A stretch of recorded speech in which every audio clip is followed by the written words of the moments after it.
anybody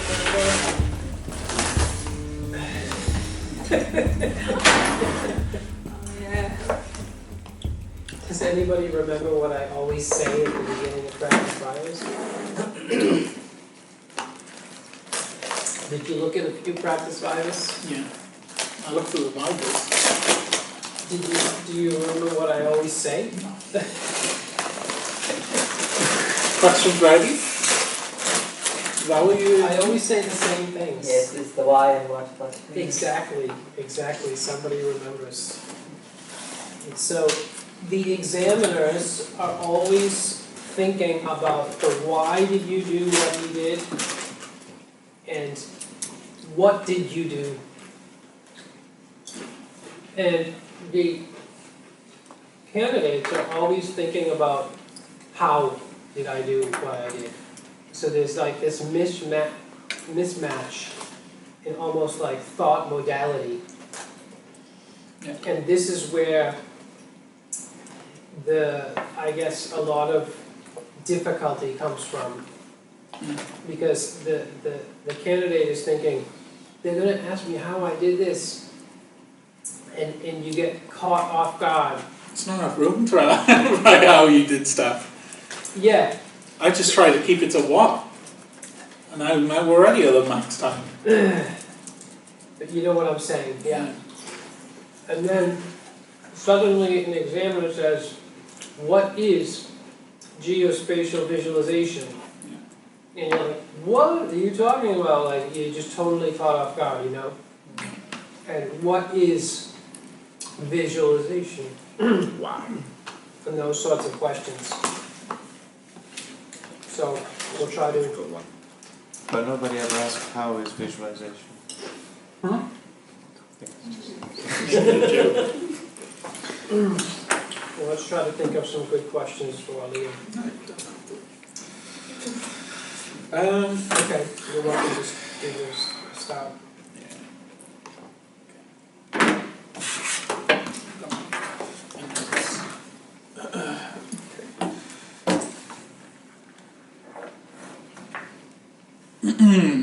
Okay.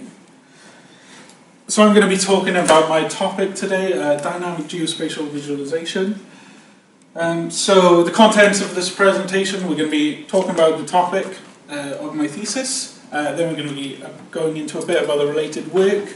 Then we're going to be looking at the first software project, so it's dynamic maps. We'll be moving on to a user study conducted on the dynamic maps. And then we'll look at the enhanced version for multivariate data. So the best way to describe my topic is to look at the topic title and break that down. So what is data visualization? Data visualization is a process of mapping information to visuals. Then we'll move on to geographical or geospatial visualization, which incorporates spatial context as geographical representation.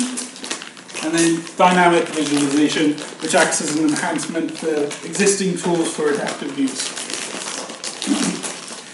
And some of the challenges we're going to face throughout the thesis is the volume of literature, which we're going to talk about in the next section. There's a lot of literature and we need to understand it in order to create future research. Scalability is one of the big issues in our thesis topic. And we'll discuss that a bit, why we came to that conclusion in the chapter 2. And it's the main topic of the software as well. Perception is very important in visualization. And so we focus at that on chapter 4 in the case study. We have multivariate geospatial data, so we just wanted to improve our process later on by including multivariate data, and we have the performance, which is kind of talked about throughout, but isn't really talked about in this presentation.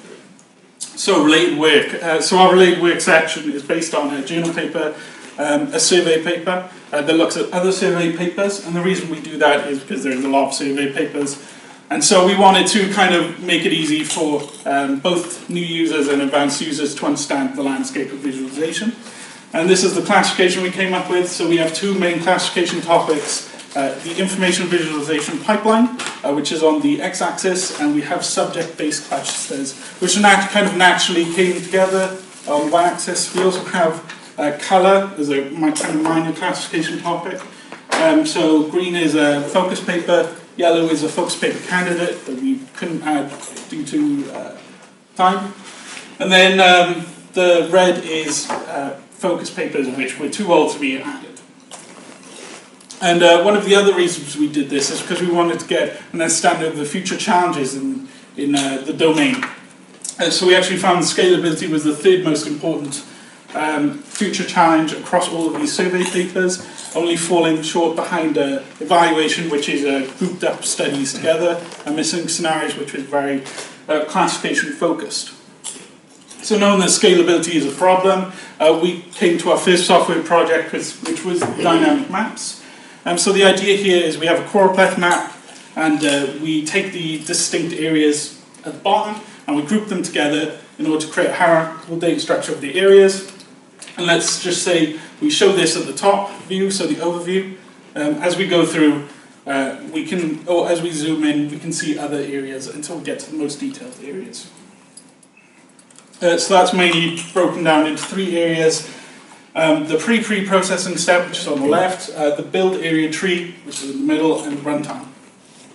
And so we'll start with the contiguous regions. So the reason we do this is because we wanted an end goal for the build area tree, where the area, there's only one area per contiguous region, and therefore we knew that the build function was finished. So the idea is we have all these suspected islands and we check them together, and if they match as neighbours, then we add them together until we have a list of contiguous regions. And we just have a video here. And so you see colour is mapped to each island, and as it grows bigger, you can see the orange area is very much dominated, and we do that until we've gone through all of the areas in a map. Next we have the build area tree.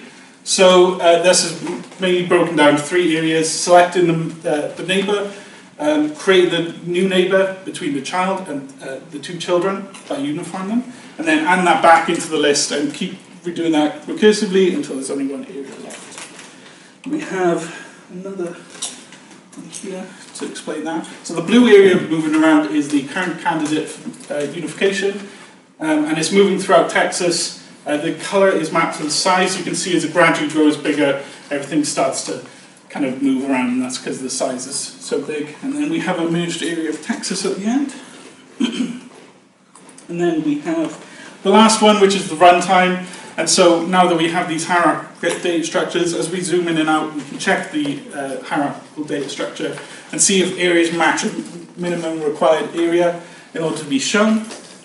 And so I'm going to quickly go through here. Skip that as well. So we have Brazil here. The left is the default, and the right is our own one. And as you zoom in, you can see the areas start to get more and more detailed. And even at that lowest area, they still had some unified areas because of just how obscene the scale is of Brazil. And their administrative areas. And then we have here Wales. So you can see on the right, this detailed area of green is exactly the same as the one on the left. But as you zoom out, that green starts to disappear because of the boundaries being obscure in the actual data. And so this is kind of a nice way to show that. Okay, so now we have a robust algorithm. We want to make sure that people actually liked it and would be useful. So we created a user study, and we looked at three main things. We looked at hypothesis one: the smaller the area size, the more it would affect error rate. The smaller the area size, the more time would be required to actually select a colour. And the user would prefer choropleth maps with a larger minimum area size than those with smaller ones. And the way we looked at that is we created a study based on 3 tasks. So I'm just going to skip to... Okay, so I use a study. You look at different areas on a choropleth map, and you can see it's outlined, and the user would just select what colour it is.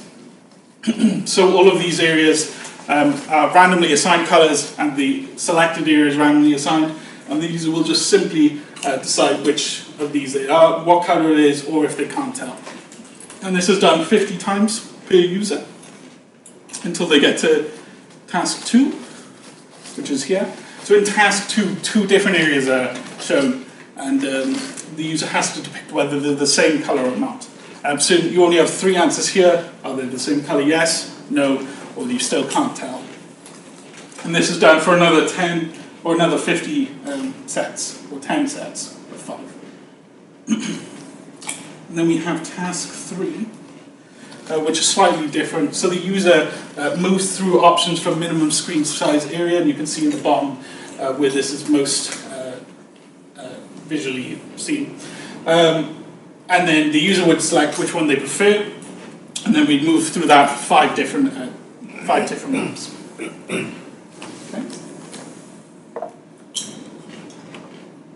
Okay, so here are the results for that. So this is for task 1. We actually found that our hypotheses were correct. There is an inverse correlation between array and area size, and there is an inverse correlation between time taken and area size, as you can see here. Same for task 2, not as severe with the minus 0.4, with the minimum being -1, but still quite relevant. And then we had our final task, which is slightly different. The first thing we need to point out is that no one picked the default, which shows that people preferred our algorithm rather than using the default for the most part. We can also see that people were actually using the rightmost part, the largest size, which also shows that there wasn't really any bias from it being an edge case. Some other interesting things to point out is this area here. This was added in because of our test studies. We found that people actually wanted to have a look at these areas in between 0.01 and the default. However, when it came to the actual study, no one picked them. So that's quite interesting. And because of that, we kind of have the conclusions that, yes, these are our hypotheses are true, but we would like to see more research in the third area because we think there are some improvements to what we've done that could be included. Okay, so now we have the final area we're going to look at in this presentation, enhancing the dynamic maps for multivariate data. The most important thing you can see is that we're using glyphs here. And that allows us to use multivariate data without being too much of a problem. This is the pipeline, so we can see this is the same, but the runtime is a lot more different. That's because we had a lot more options for the user. The design goals of this area were to get a clear overview, just like we have in the choropleth maps. We wanted to add multivariate data, which was why we have the glyphs. With those glyphs, we want to make sure that they were coupled to the geospatial context, because this is geographical representation. We want to make sure that the user knows exactly where this data is coming from and how it could be affected. And then we want a clear level of detail, so we actually added some hidden density indicators to explain how far we are into the hierarchical data structure and how many areas this represents. We also have extended filtering options and smooth transitions, which hopefully you'll be able to see in this case study. Let me have a look at the time. We have a bit of time to have a look. Okay. So, quickly move forward. So we have the pie charts there. You can turn on different attributes, and you can turn them off. But we have different visual mappings for the glyph. So we have a start glyph here. And then we have some filtering options to increase the size. We can also add more glyphs to the map, as you can see here. And in this case study, what's quite interesting is London. You can see the London, the south or the northwest, is quite a lot smaller than the rest of London. So we move into this area, skip the transitions, and we can see why. It's because of these areas around here that cause this. And this is something you wouldn't be able to see on a standard map, only through the use of our algorithm.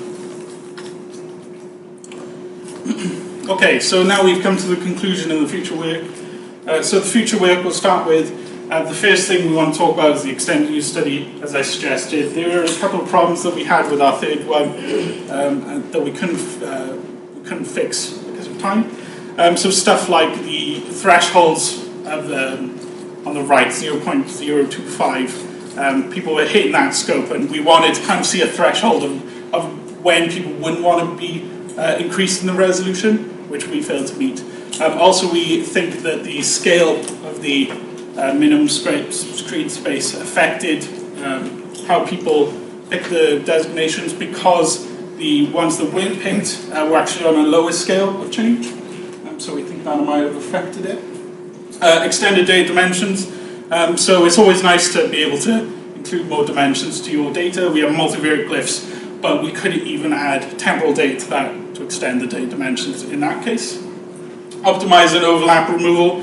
Something that we didn't really do, other than our hierarchical data structure, we didn't try to optimize it in any other ways. Just moving them slightly off scale wouldn't have stopped any decoupling, but it's something we didn't really do, and that would be nice to see.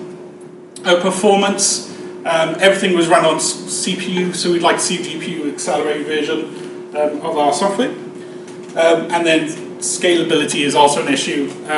Although the major challenge of this topic was scalability, we have to come full circle and admit that there's always scalability issues with everything. One of the things we tried to do was visualize a data structure of over 180,000 areas. However, it took so long to actually get through that data structure that we had to cancel it because we just didn't have any time. So that would be nice to see how far we can actually scale up these algorithms. So in conclusion, we've worked on this topic for 3.5 years. We've created one software development software. Yes, we've created one piece of software that we've extended throughout a user study and an enhancement for multivariate data. And we have looked at that through many different studies, so performed robustness studies, user studies, and we also have some case studies in our final section. And yeah, that's it. Okay.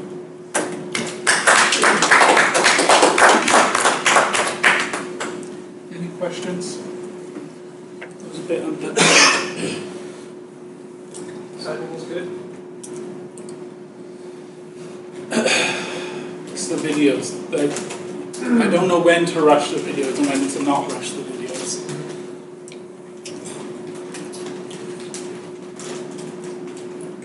Well, you did well in the sense that the first question I was going to ask is, what is geospatial visualization? But you answered that. You might want to put a reference though. Yeah, yeah, I should. I just wanted to keep it looking clean. A geospatial reference to your sources. I do have one. Like, those are all taken from my thesis, Yeah. so there wasn't any discrepancies, but I haven't actually cited them.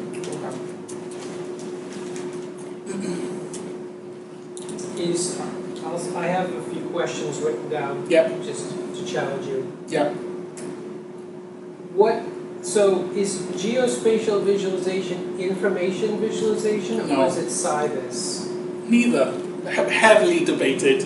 I've come to the decision that it's neither. It's more related to SciVis than InfoVis, but there's so much overlap that can be done that it's just distinct. So InfoVis is more about the abstract space, whereas SciVis is more about Euclidean space. Geographical representations are usually in Euclidean space, but because of the techniques that are applied to them, they kind of fit in the middle. Is that good, or was I rambling? Did you accept it? That's the main thing. I think it's a pretty good answer. I think. Because your I would say- cartograms are info, I would say it but a symbol contains. map is not. So I would say it contains elements of both Yeah. InfoVis and Yep. SciVis. So if the focus is on the space with latitude and longitude coordinates, it turns into more SciVis. But when the focus starts to be things like glyph placement and multivariate aspects, then it starts to turn into more like InfoVis. is that a cleaner way of saying it, or did my point not come across? Because I think that's what I meant to say. Yeah. Okay. I think you gave a pretty good answer. Okay. I'm just trying to reinforce it with Yeah. more, Okay. with more how I Yeah, I've heard one of the external examiner is quite, what's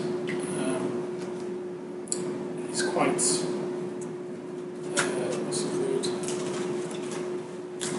He likes people to be poignant. That's the complete opposite of me. I'm a rambler. Okay. So I'm Okay. gonna have to try and get that I across. wouldn't worry about that, come on. Yeah.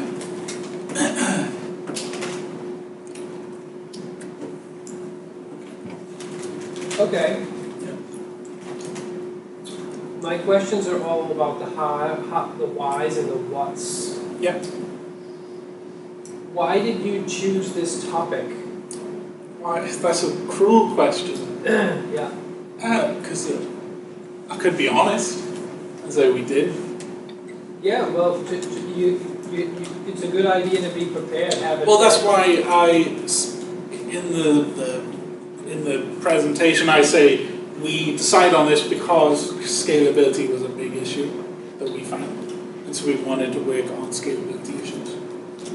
We worked in geospace because it was the first thing that we came up with, and so we put it together, and we came out with what we did. Another possible answer is we were very interested in smart city viz, and that there's a natural geospatial component to smart city visualization. Yeah. And while we were studying this, we discovered this very, very simple unsolved problem of scalable dynamic maps. Very, very generic unsolved problem. So we decided to solve it. Yeah. So another answer. Okay.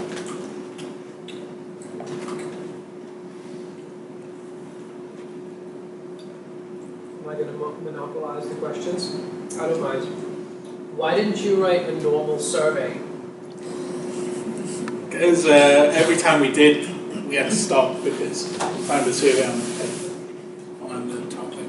So after a while, after you've summarized more survey papers than actual papers, trying to find a category to do, it just makes sense. And if I'm coming up with the problem, so are other people. I would try to answer that a little bit more concretely. Yeah. And really tell the reason, like, really, and say... That was the reason. It's because we kept running into the survey papers, stealing our titles. That's right, but be a little bit more explicit and say, well, a natural fit for this could be, well, our original idea was Smart City Viz, so we looked for a survey on Smart City Viz, and we found one before we started writing it. And then we looked for something more specific, which was, I believe, visualization of public transport, and found a survey on that. And then we looked for the viz of the crowd motion and the motion of people, and found a survey on that. And we kept finding all the surveys that we thought about considering ourselves, and therefore it was clearly the time to finally write for a survey of surveys. You could really build it up and get a standing ovation. Hopefully they've read it already.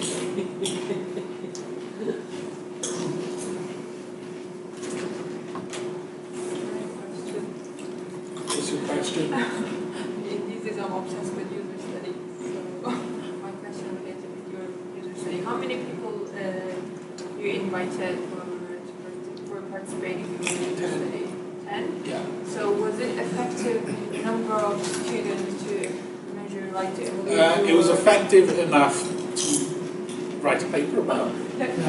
We could have waited to and added more people because we did actually have a couple more people, but we just ran out of time and we needed to move forward with the thesis.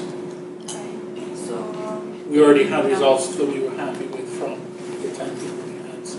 Okay, so we know that you will choose colorblind friendly colors. Yeah. But did you explain something about that I missed? Nope. I didn't explain anything in the presentation because I didn't have enough time to talk about it in the presentation. We we went through a lot of different variables that we needed to consider. So stuff like, go back a bit, stuff like,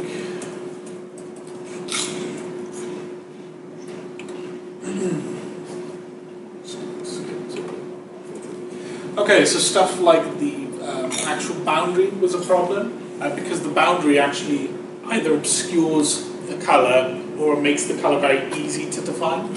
So we needed to do a lot of testing on that. So if you have 1 pixel size or 1 pixel of a green color and you highlight that with a large dense black border, it's very easy and clear to define with the screen.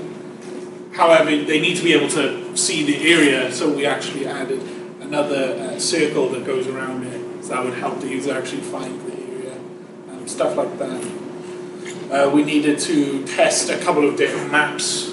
That was important as well, because we wanted to see, I won't try and get up, stuff like Japan is very different than something like India, so, yeah. Did we really only have 10 participants in the study? Yes. That's not very many. No, that's one of the areas I'm worried about tomorrow. I would say something like, although we had a low number of participants, without laughing, we compensated for this by having a high number of tasks. So state the number of tasks. True. I think I did. I said 50 per person. 50 per task. 50, 55. So yeah, if you say the total number of tasks, you'll sound more So impressive. there's 500 overall tasks. Yeah. The task 1 and task 2. Also, I'm not sure if it's a good idea to mention that you were like rushing. Was it the thesis? Yes, that's a bad idea. Yeah. That's correct. This answer was something you gave me a long time ago. To just be honest, say we ran out of time. I wouldn't say it, Okay. not in this case. Okay. No. I was completely okay. I won't be honest tomorrow, I'll lie. That's I'll tell them I'm very confident. no, because an examiner would say, no, you just needed to work harder. Really, that's what they're thinking. Not you ran out of time. You know, and the examiners are typically very hard-working people. So that's something to think about.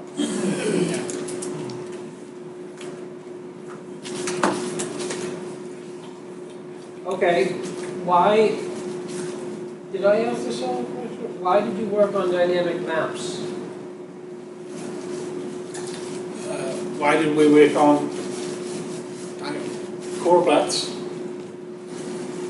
Your chapter 3, I think, is called dynamic maps. Yeah. Why So that's did you what we work just called it. Dynamic Maps is our software piece. So we were working on choropleth maps, and we worked on choropleth maps because they're very well known outside of the visualization landscape. So they're used often in news reports, for example. One such case would be election maps. Use this quite a lot to depict which parties or which areas vote for which parties. So we thought it would be a good start with that. We're going to be working on spatial visualization. But why dynamic maps? Why dynamic?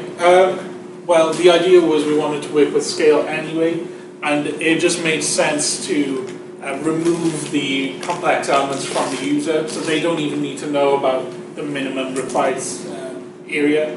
And all they need to figure out is how far do they want to zoom in, essentially. And we have the advanced filters so they can change the minimum sizes, but the user does need to look at that. So that's why we made it that. Okay, that's a good answer.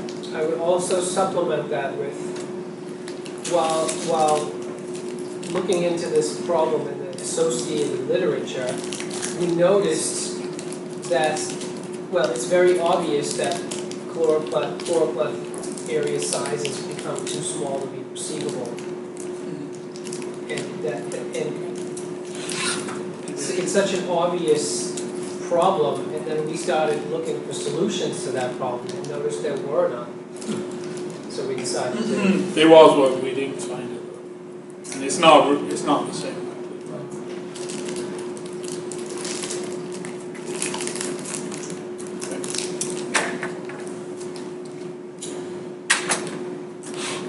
Okay, why did you perform a user study?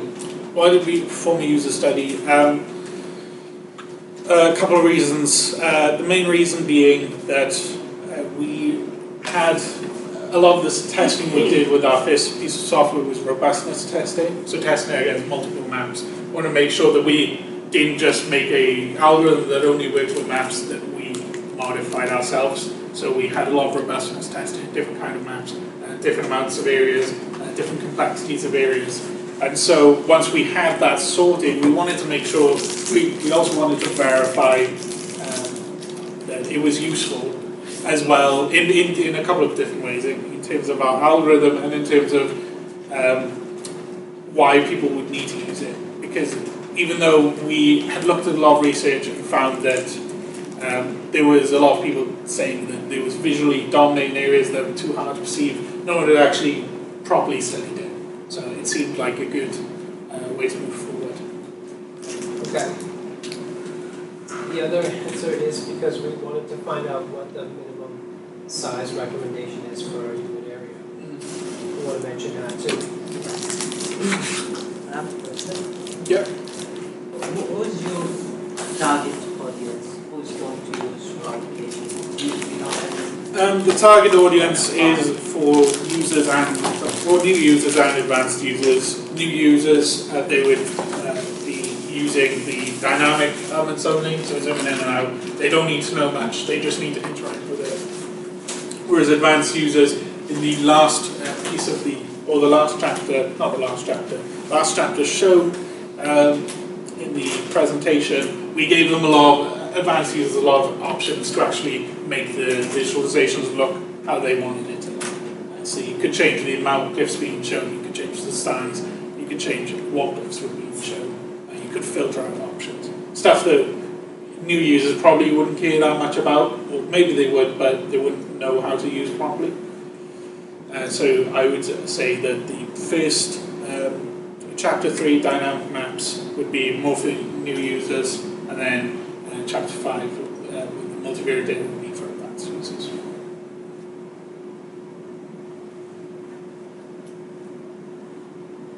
Good. I hadn't thought of that question actually. You did mention it already, but in that answer you could also mention that geospatial visualization is really the most engaging style out of all. It's used in data journalism, on TV, social media, Yeah. and so it's appealing to a very, very wide audience. And my own theory on that is because people identify with it, they want to see themselves in there. Like, where am I in that map? Yeah. You know? That was one of the complaints for the choropleth maps, was even if you could pinpoint yourself on a map, it would be very hard to actually discreetly pick which one you're in without fully understanding. At an overview, once you zoom in, detail becomes easier, you might be able to pick which area you're on, but on an overview, you're certainly likely to have it.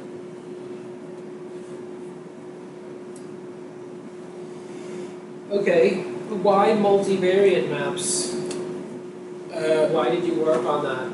So we wanted to increase the usefulness of the dynamic maps algorithm. There aren't many options. There are a couple of options for multivariate maps, but there isn't that many. Mainly symbol maps, which is kind of at the base of our algorithm, or the base of our improved algorithm. So a symbol map is just adding a icon on top or a glyph on top of a choropleth, essentially, in an easy way to depict it. And because of that, it seemed like a natural move from our choropleths to engage with the symbol maps and see how what came out. And it came out very well.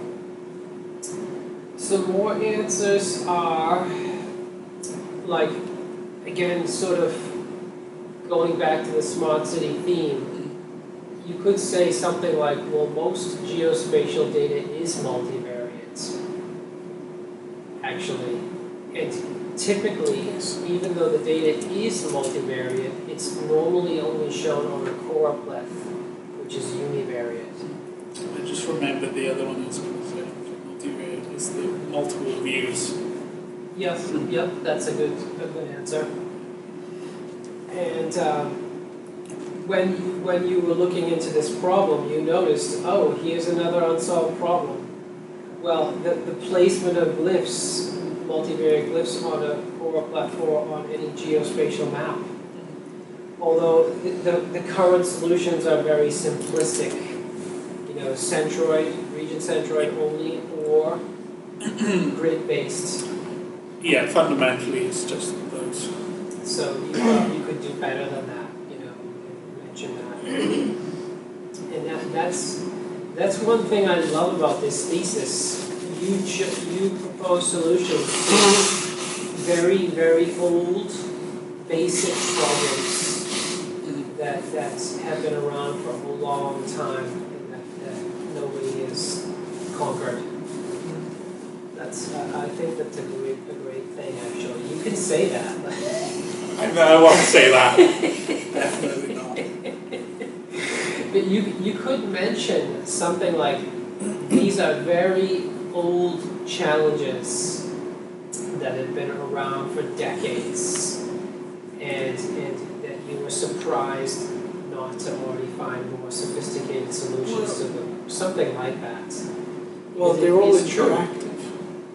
Yeah. So some of these decades ago, they wouldn't have been able to do stuff like this. I still see it that way, even though,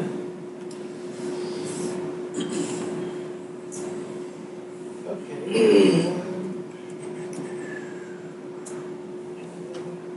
Questions.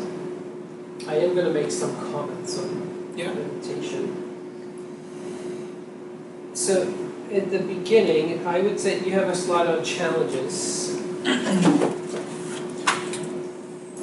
I would say you... This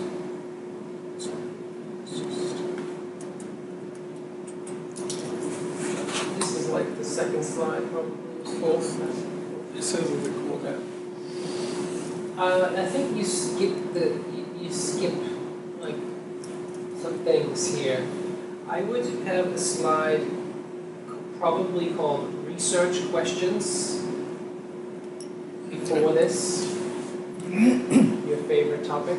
Yeah, well, it's just the fact you said I had a slide.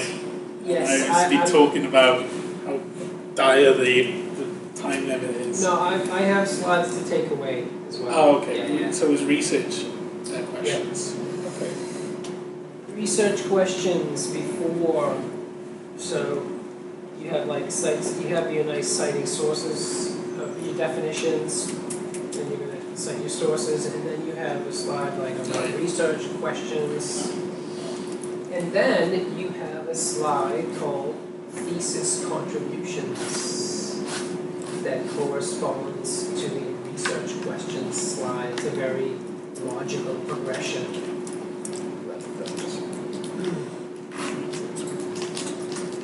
Something like that. So, research questions, and then... Or it could, maybe it's research questions, then challenges, and then contributions. You need those two elements. You need research questions. Challenges and contributions. It could make one slide. Yeah, this could be, yes. And then, yes. This could be challenges and contributions. Yes, something like that.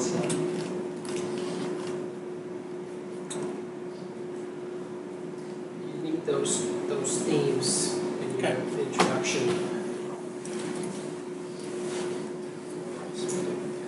Things to take away. Your presentation was essentially focused on how you did stuff, which is exactly what I said. No, you said what?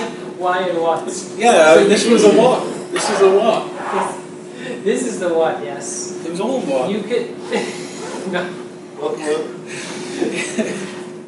Good luck. Thank you. So you can take away the things about the that slide about the hierarchy. That's a how slide. So, like the reason why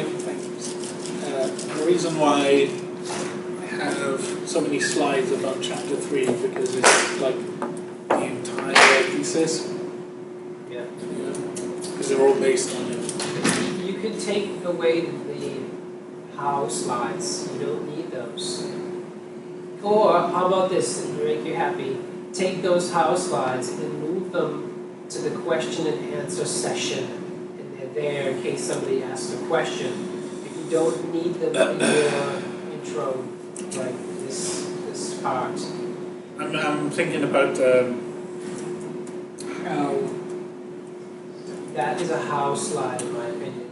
It doesn't need to be there. I'm thinking about how I transition from this then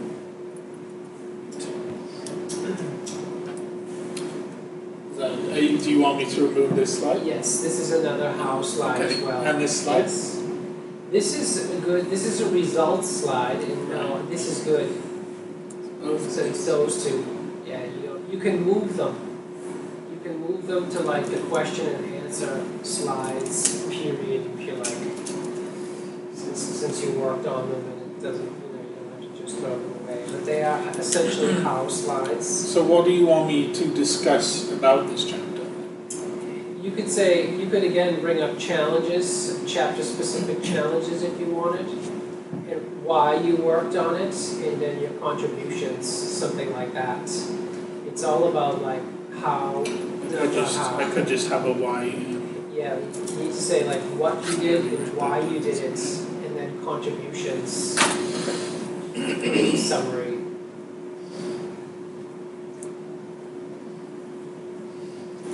It's almost like that for each part, like what you did, why you did it, and then research contributions, and then you could talk about results if you want, Yeah. But you never have to talk about how it works, never. And that's my recommendation at least. And you can say all your hows for the question and answers, but like I'm saying, you've got to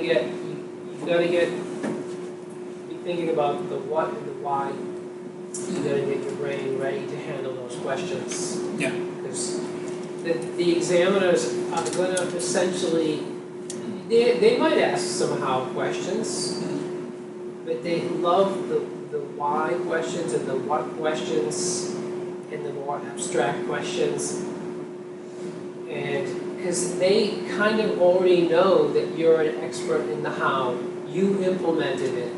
So you're the expert in the how. How the software works. Yeah. And I think that's a given, that they're just like, yes, okay, I get it, he's the expert, so let's test him on the why and the what you did, sort of thing. I suppose there could be questions like, why did you choose a binary tree? And that's sort of a combination of how and what, or something like that. Yeah.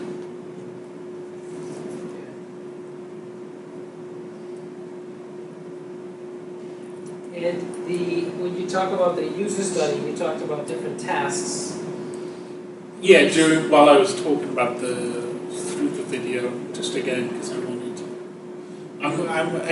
I'm still worried that people haven't seen the videos. Okay. So you can have them ready, just in case. Yeah, that's what I do, yeah.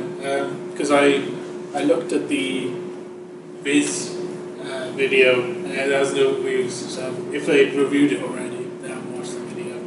So, Oh, really? yeah. Do you know there's a supplementary material as well? Yeah, and it was linked in the paper as well. If there's supplementary material, do you upload the video? Yeah. So Oh, okay, So they I don't see have what to you look mean. at the link. I see. Yeah. They don't, I think you said some of the reviewers don't like to have things. That's Similar. correct. That's correct. Yeah. Because they won't expose themselves. They could. But you can't tell them where they're from. A little bit. Don't know exactly. They can show Countries. Yeah. Yeah. Well, that's not very revealing. Is it? No. If he was from the UK and he was writing in American. I'd be using VPN. Okay, yeah. I wouldn't care. I would recommend giving the tasks names. So I saw some slides where you say task 3, but Yeah. don't say This task 3. Okay. Give the tasks names. Yeah. Okay.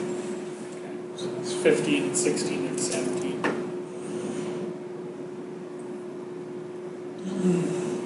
Looks like Tesla. Ever since I was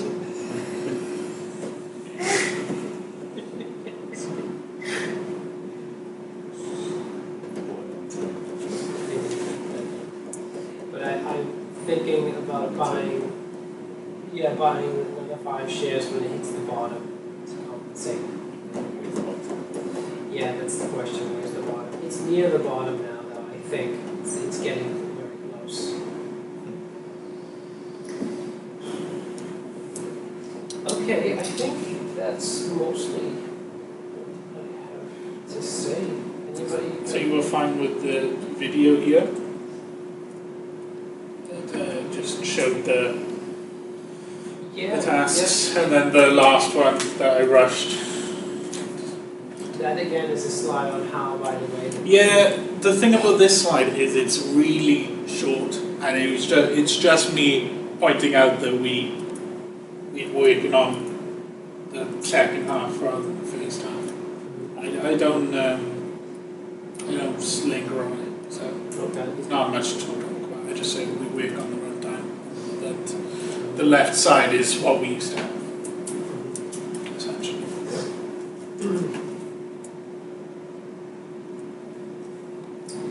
I suppose you could get a question, like, I don't know, maybe you get a question about, like, did you show this to any domain experts? May as well be prepared Yes. for that. And, We okay, we showed it to someone called Richard. yeah. Anyone else? That's not No, true. that's true. Ben Schneider. You showed it to Ben Schneider. Yeah, but you have other co-authors, I think, don't you? Yeah, you do. Max Wilson, yeah. And That's it. no, are you sure? Isn't there, like, is Daniel Thayer not in there? I don't know who that is. Oh, that was Chow. I'm getting confused. Okay. And Richard Fry wasn't working with anybody else, like some female. wasn't there? I don't know who she was. I We don't know. didn't talk to them at all. Amanda, Yeah. right? She was there. I don't know. Okay, but it ended up being Richard Fry as co-author and nobody else. Yeah. Okay. I think I'm getting confused with Chow stuff. I was on Switch and stuff. So. And that's sort of related to Mohammed's question about users. Will Schneider be considered for? Because I remember Richard through this in his practice. Like he said something about Schneider in session. So considered informal. I don't really want to talk about it because he didn't like the approach we were going. he was like, oh, you should just do studies on multiple views. It has to Right. work. So. Yeah, he seems to lean towards like the simpler the better-ish kind of. Well, he just wanted research first, and then he didn't like experimentation. Yeah, he wanted you to compare with multiple views, well, small multiples rather. Small multiples, yeah. No other suggestions or questions? None of my traps came up. The slides, the choropleth slide. What is a choropleth? That's a good slide to I have. thought this would get. I thought Yes. someone would be very cheeky and try Yes. to get this in. No one got that, and then the last one was just what is it? Those are very good slides. Very good. Yes, that's the right way to be thinking. Yeah. What is a glyph? What is Pearson's R? Yeah. What's choropleth? I'm very surprised no one picked this one. His Pearsons are statistically accurate for 10. Because it's not 10 tests, it's Well, there's 500 tests per task. It's 500 tasks. Well, a bit less because we removed some redundant ones. But you can sort of also address that by saying this is clearly future work, more user studies. Yeah, well, that's why I brought it up first. But yeah, I've written what I wanted to say because that's one I would find with. It's essentially, we're looking at the relationship between two variables. So that's the basic reason. Yeah. Yeah.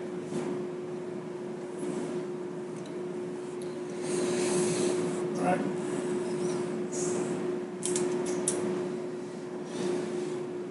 I'm sure there are some other things we're forgetting, but it's not possible to catch everything. No, I don't notice any grammar mistakes. Here's the second problem. This one?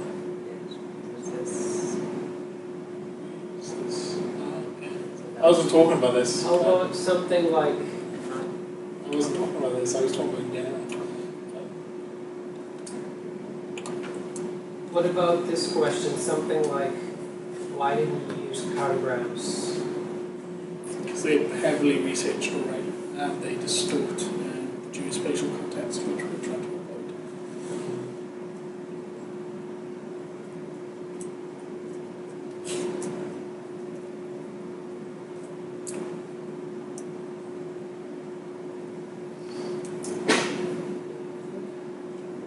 Isn't it?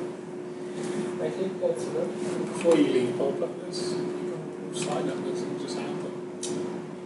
Yeah. You're late to the party, I'm afraid. We could Oh, you told him about this already. Oh no. You and Dylan only beat you by an hour or 90 minutes or something like that. So, But yeah, who would have thought it would be like it should work in PowerPoint? I mean, wow, like. feature that way. Not working is a feature of a feature.